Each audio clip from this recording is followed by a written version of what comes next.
కూటమి ప్రభుత్వం అలా అలా వదల ఉంది. మాది వచ్చేసి కనిగిరి కాన్స్టిట్యున్సీ. 2024 టైంలో చంద్రబాబు గారు వచ్చినప్పుడు మీ యొక్క కనిగిరికి మేము అధికారం వచ్చిన ఒక సంవత్సరం లోపల వెలిగొండ ప్రాజెక్ట్ పూర్తి చేస్తామన్నారు.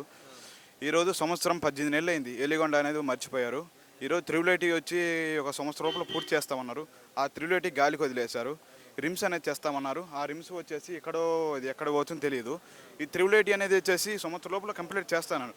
సరే, సంవత్సరం లోపల కంప్లీట్ చేయకపోయినా అక్కడ ఒక ప్రైవేట్ బిల్డింగ్ తీసుకొని ఆ ప్రైవేట్ బిల్డింగ్లో త్రిబుల్ ఐటీ క్లాసులను స్టార్ట్ చేయవచ్చు. అది కూడా లేదు.